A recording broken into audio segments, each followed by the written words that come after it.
kesejahteraan bisa kita pahami. Di masa Umar bin Khattab menjadi khalifah, maka seorang guru itu digaji 15 dinar emas.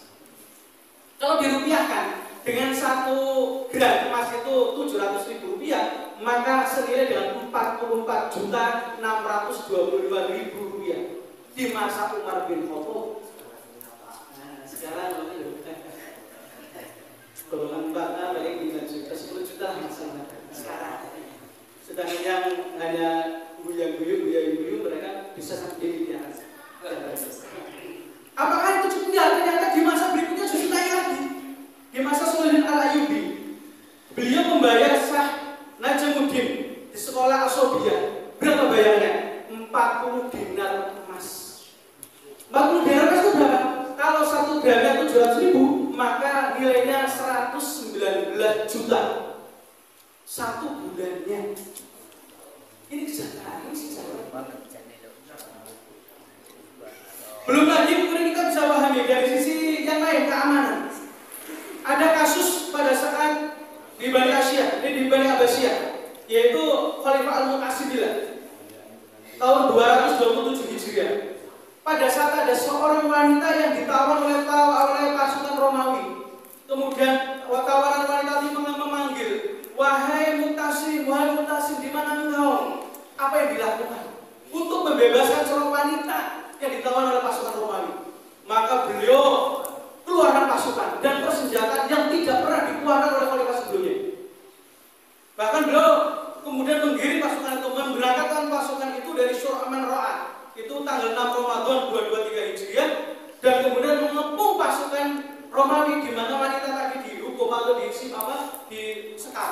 Itu selama 55 hari dan kemudian bisa bebaskan dan dilanjutkan dengan melakukan penaklukan ke Taurus. Demikian juga di Khalifah Mansur bin Abu Amir juga kasusnya sama. Ada 3 wanita yang ditawan di negeri Baskin. Maka yang dilakukan juga seperti itu. Ini benar-benar keamanan terjamin di setiap warga negara. Bisa kita bayangkan atau kita coba bandingkan dengan hari ini. Bagaimana keamanan bagi warga negara kaum muslimin, baik yang di dalam negeri ataupun yang di luar negeri, itu amatlah mengiriskan.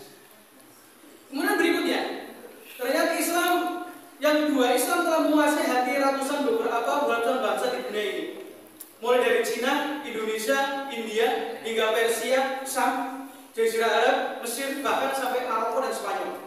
Islam membimbing cita-cita mereka, Islam menguasai akhlak mereka, Islam mewujudkan dan memuliakan bagi mereka. Kaum muslimin rahimahullah, bisa kita lihat mulianya akhlaknya sahabat Al-Habib bin Al-Munzir.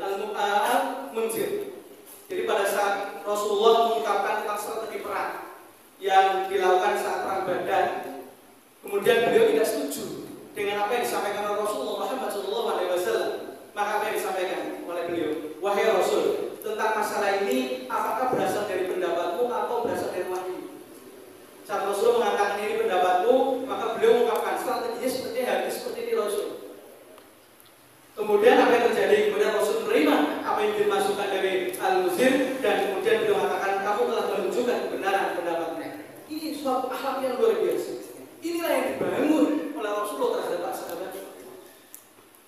Kaum muslimin rahimahullah. Yang kedua, ada Khalifah Bani Abbasiyah Al-Qadir Billah.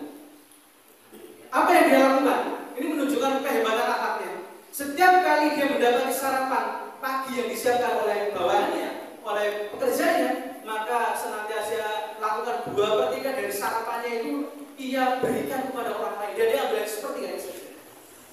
Ini Khalifah dan kemudian yang luar biasa. Belum lagi kita bisa pahami dari Abdul Hamid Buan misalnya tahun 889. Kejayaan Islam itu ternyata tidak berpikir hanya Islam saja. Bahkan beliau itu menyumbang pada saat Amerika mengalami bencana, baik banjir maupun nanti kebakaran. Saat banjir beliau menyumbang sebanyak 1.000 US dollar. Itu tahun 1889. Dan pada saat kebakaran beliau menyumbang sebanyak 300 dinar. Dan ini juga diikuti oleh Sultan Abdul Majid I. Beliau saat Irlandia mengalami kelaparan, berapa yang dia siapkan dananya? 1,3 juta US dollar. Inilah benar-benar menjadi negara adidaya. Yang tadi digambarkan juga negara adidaya, malah juga kemudian mendamaikan beberapa negara yang perang. Coba kita bandingkan dengan peradaban yang hari ini ada, yang dibangun oleh Barat, yang mereka landaskan kepada teorinya Machiavelli. Yang dalam kitab The Princess atau buku The Princess, dia katakan bahwa penguasa harus bertindak dengan tepat dengan prinsip al-ghayah tubarir al-wasilah. Tujuan dapat menghalalkan segala cara. Inilah yang terjadi. Sehingga rusak semuanya. Kemudian yang berikutnya, Islam menciptakan kemajuan ekonomi. Pada masa Abdurrahman III diperoleh pendapatan negara berapa? Kita bisa pahami. 12.045.000 dinar emas. Bisa dikalikan dengan 700.000 kali 4,25 gram emas. Berapa itu? Mahal banget. Bahkan dikatakan dalam sejarah tersebut bahwa jika negara-negara Masehi Latin semuanya dikumpulkan pendapatannya, maka masih kalah jika dibanding dengan pendapatan pada masa Abdurrahman III. Yeah. Kemudian kita bisa pahami yang lagi tentang bagaimana khilafah itu menyiapkan kesehatan bagi umat, bagi rakyatnya. Luar biasa. Disiapkan dokter-dokter dan rumah sakit yang ternyata mereka semuanya mendapati fasilitas gratis.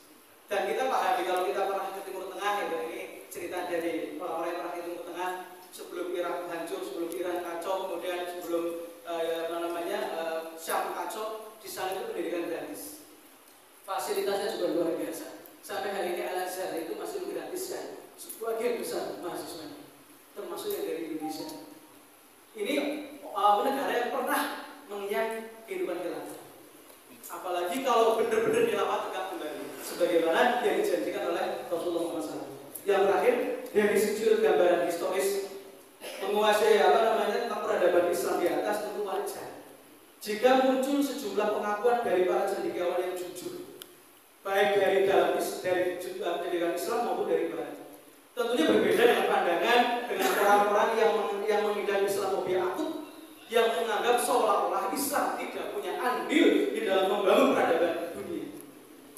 Namun satu hal yang belum secara jujur diakui, ini yang harus kita pahami, atau paling tidak senantiasa ditutup oleh mereka, bahwa peradaban Islam yang memberikan sumbangsi besar bagi dunia yang akan tadi itu terjadi di era kekhilafahan Islam.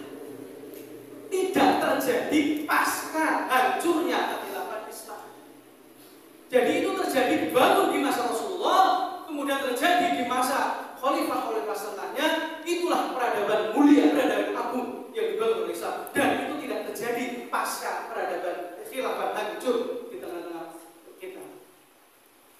Oleh karena itu, sebuah kedustaan yang fatal jika saat ini mereka memuji peradaban Islam menjadi peradaban yang agung, mereka meninggikan peradaban Islam menjadi peradaban agung, tetapi melepaskan seluruhnya bahwa itu semuanya dibangun dengan akidah Islam, dengan syariat Islam yang diterapkan melalui sistem kenegaraan khilafah Islam.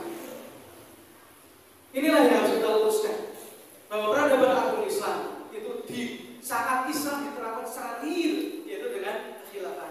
Demikian, semoga ini bisa menjadi bahan renungan kita semua, sehingga menyemangati kita semuanya untuk memperjuangkan bagaimana Islam memang ditegakkan, harus diterapkan agar menjadi rahmat bagi seluruh alam. Assalamualaikum warahmatullahi wabarakatuh.